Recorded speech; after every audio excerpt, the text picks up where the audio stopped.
What's up, comicbook.com, BD here with Kevin Feige, the man behind the curtain of all of the Marvel movies we love. Huge announcement today. Brie Larson, what influenced that choice? I was just saying to somebody that when we first casting choice we ever made as our own studio was casting Robert Downey Jr. as Tony Stark. And that set a bar that was very, very high. And every time we bring somebody, whether it's a co-starring role, certainly if it's a starring role, we need to match that bar, if it's even possible.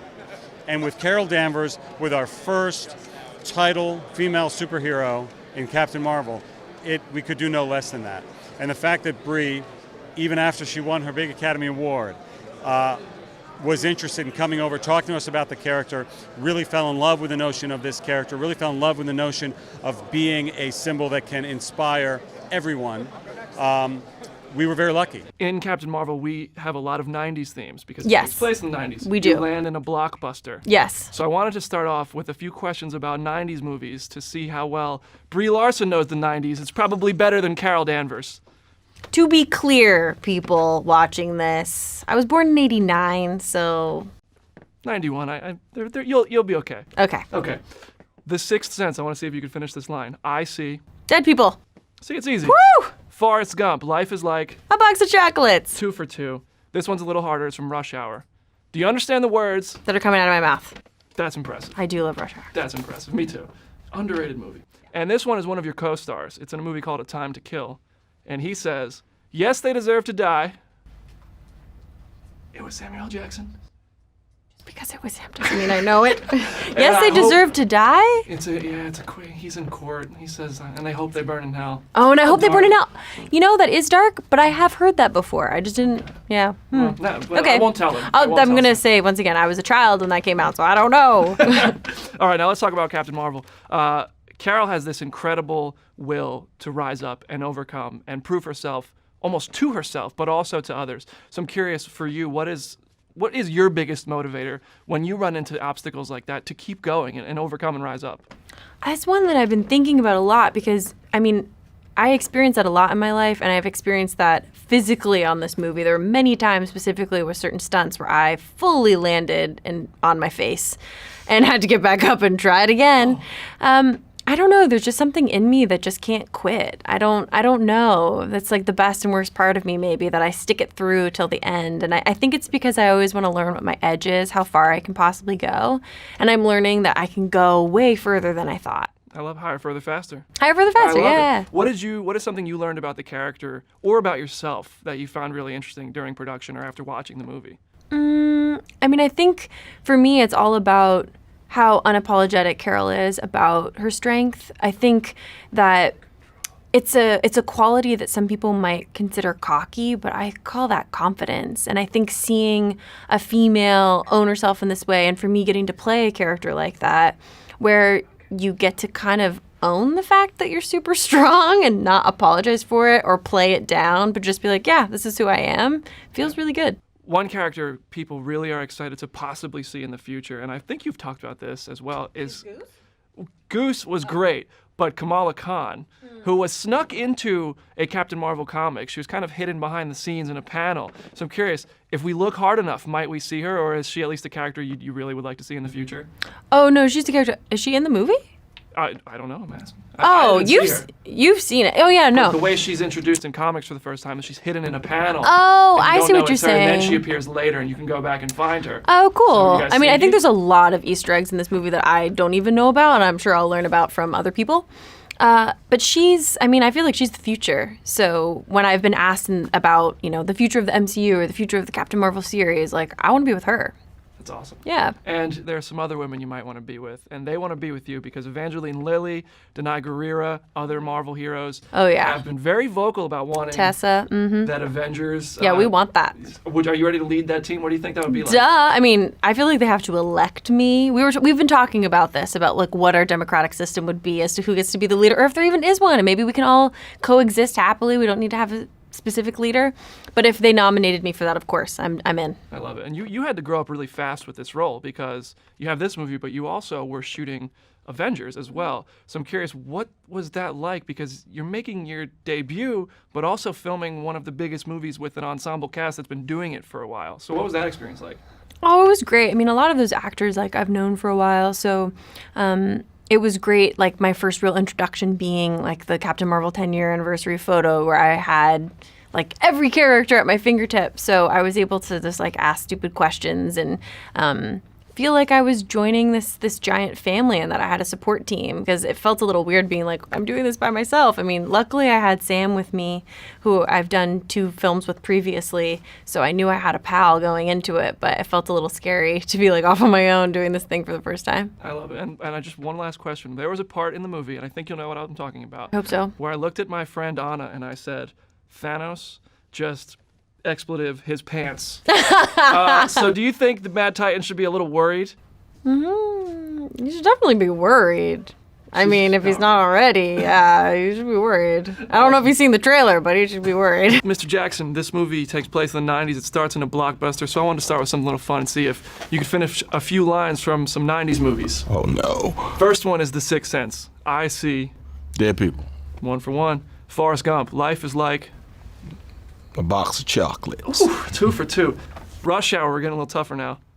Do you understand the words that are Coming out of my mouth. 3 for 3? I'm not going to tell you what movie this one's from. I'm going to see if you know it. Yes, They Deserve to Die. I hope they burn in hell. This man knows his own movies. Look at that. A seasoned vet. Let's talk about Captain Marvel. I feel like this was also Nick Fury's origin story. Would you agree with that? No. No, you're lying to me. No, I'm not. You don't think so? I mean, come on. We find him in the middle of what? He's on a desk job, so we don't know what he did in the war, and we don't know what he did in the shadow world when he was a spy. When she says, "What did you do before?" He said, "I was a soldier." And then what did you do? I was a spy. So that's a big chunk of life that we didn't dealt with. So we're true. finding out some new stuff about Nick Fury, but We're it's filling not in a lot an of origin blanks. story. We're filling Sort in of, a kind lot. of, maybe. Yeah. Filled in a few blanks. Yeah. So and there's that. when you found out how some of those blanks were being filled in, how long ago did you learn any of that? Because a lot of these were seeds sown in movies 6, 7, 8 years ago. Theoretically, yes. Yeah. So when did they start telling Well, you the I've secrets? always known he was a spy. Okay. At some point, I mean, he met Natasha when he was a spy. He recruited her, brought her in, so that happened. We also know that he has a war presence that's, goes back through comic book history. So we know that. But, this part, we didn't know when Nick Fury met his first extraterrestrial. Now we know. It's true. I love it. 1990 something. And he met a certain cat. He seems like a cat guy. Are you a cat guy? No, I'm not. So what was it like to work with a cat as a co-star? That's all right. It's no different. I mean, I've done dog movies too, so I work with dogs. I'm neither cat nor dog nor fish nor bird guy, so it doesn't matter. It's just another actor to work with, and they have their quirks and they tell us about them. And the main cat, there were 4 of them, but the main cat was Reggie. Reggie was like every other animal that you work with. They're snack based. If you give them a snack, you talk to them kindly, you give them another snack, you're gonna get along with them. A lot of humans work that way too. You Yeah, give of them a course. snack, they're gonna get Yeah, along. well, we with work better with checks. you. True. We know Star Wars exists in the Marvel Cinematic Universe because of Spider-Man movies. So does that mean Samuel L. Jackson plays Mace Windu in this timeline somewhere? Would Nick Fury be like, that man's a Skrull, he looks a lot like me? How does that work? That might. Yeah, that's possible. So also with de-aging, I mean, and I don't even think you look much different from the 90s now. Congratulations on that. Thanks. But the de-aging did take us back a bit. Does that mean, you stick with Disney and maybe we see a further exploration of Mace Windu? Well, we get Lola. They got Lola. It's theirs. Let's see what happens. I'm down with it. I still got my purple lightsaber. I'm ready. You still have your purple lightsaber? Of course I You do. ever all right, one last question for you. Hugh Jackman and Pat Stewart just got their Guinness World Record for being the longest running Marvel characters at 16 years. Oh, nice. You're at 11 years. Mm-hmm. Are you up for that record? You have to stick around that long? Not up to me. But if they want me to, I will. Thank you for talking about WandaVision. I love this show. Thank you. It is so good. Honestly, they got you working overtime, I swear, because you're kind of playing 2 roles. I'm not going to spoil anything, but you're Okay. kind of playing 2 roles in a way. Like we have Monica in WandaVision, and then we have kind of Wanda out of WandaVision, as we saw in the trailer. And I'm curious. I want to get your perspective. What can you tease about how that kind of dual role evolves as the show goes on? I can say that you do meet Geraldine in the first couple of episodes. And so trying to figure out how this connects to Wanda and Vision and yes, is part of the fun of the show. And is that Monica or is she said her name's Geraldine? Who is this? I think that's part of the excitement that you'll get to try to figure out as you watch the show. It's so trippy. I can't wait to see how it all plays out. But we do know Monica in the MCU started in New Orleans, in Louisiana. And according to some signage, I'm from the 732 in New Jersey. I saw 732 on one of the signs there. And I'm curious, how much of kind of the backstory of how your character has gone from one journey, which we saw starting Captain Marvel, to where it is now in WandaVision. How much of that backstory you're familiar with, and how much do you think we will get to experience as well? Well, we definitely, you meet young Monica in Captain Marvel, and I definitely went back to that film to see how Akira Akbar's portrayed her and the things she was. And obviously, we're meeting Monica Rambeau now, very grown, and just trying to map out and imagine what her growth and what her life has been since we last saw her has been a lot of the fun part. And then also going back to the comic books and the source material of who is Monica Rambeau, and using my own ideas and also those from the creatives from Matt, Jack, and Mary, and kind of melding them together. And they've been really open and welcoming and collaborative with that process, and allowing me to really feel and take ownership of who Monica Rambeau is today as a grown-up. I love it. And I feel like you've just done so much cool work with this role already from what I've seen. So I'm glad they let you kind of have that freedom and fun with it.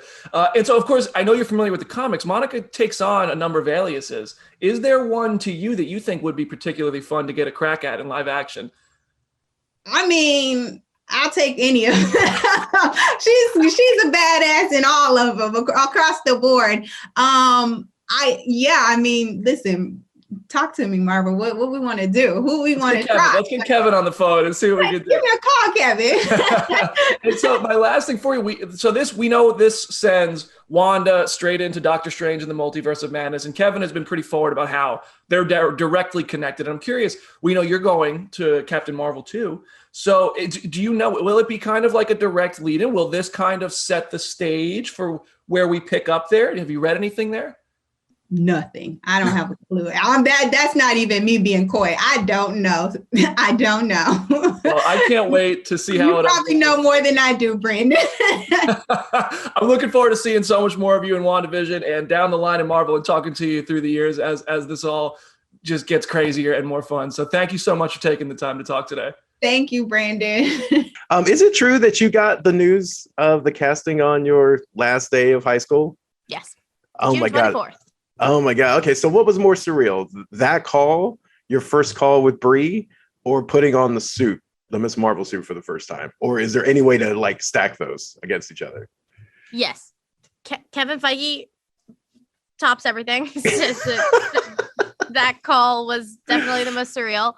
And then probably Brie, and then the suit, if I were to rank them. But Kevin Feige above all. Yeah. Yeah, That was I like a jump respect it. scare on my phone. Terrifying. Well, one of the things I love about the show is the discovering the powers sequence. I think it's just so fun, and you get to see so much of what the powers can do. Yeah. What did you kind of love about that sequence, and how was that to shoot? Was there anything that kind of comes to mind? It was really fun. Matt, who plays Bruno, we were just like honestly goofing off on this rooftop in Atlanta. It was very cold, I must say that. So we had like heaters all around us. But no, it's just they were like letting me kind of play around and be like, okay, just like do movements. Because everything that we established now is like basically going to be canon for the rest of the MCU. So all my movements or the way we use the powers. So it was just like, we were having so much fun, and because there was so much freedom that we could take this character and take these powers. And so, yeah, Matt and I were just honestly goofing off the entire time. No, that's awesome. And, clearly Kamala is one of the biggest Captain Marvel fans on the planet, even goes to Avengers Con. I know, what was that like walking into that set at that point to see all of that, just like MCU come to life? It was amazing. They did not let me see the set up until the day we shot it so that they could get it on video of me like reacting to it for the first time. And so yeah, they were like, whatever your reaction is going to be in real life, that's what we want for Kamala. So I went on there and was absolutely gobsmacked by the sheer scale of everything and the amount of merch that I knew I was going to steal. It was great. I had a lot of fun and was very distracted the entire week we shot that episode, that scene. Yeah.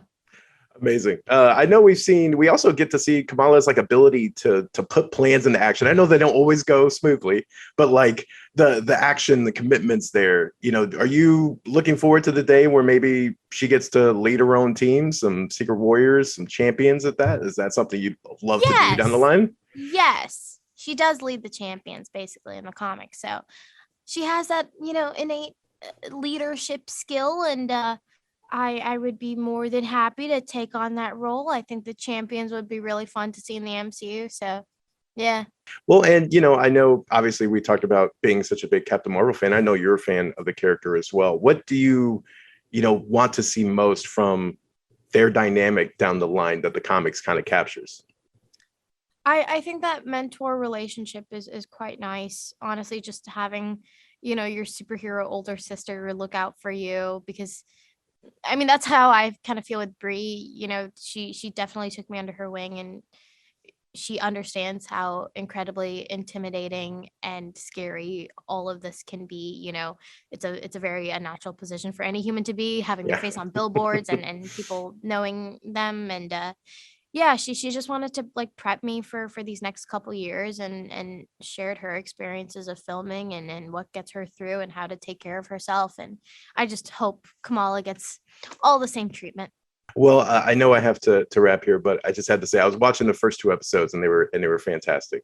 But all I could think of was there were several points, and all I could think of was like my daughter, who's now 2.5, is mixed. She's growing up in a space where she gets to see someone like you on a screen. And like for me, I didn't have that growing up, and it's such an amazing thing that she's going to have that. So I just kudos on a wonderful thing, and it's awesome. It's awesome for this new generation to have that. So, not really a question. That was more of a thank you. So. No, it means a lot. Seriously, I'm really glad that we can, provide that kind of representation, and then just give something that young people and young audiences can look up to.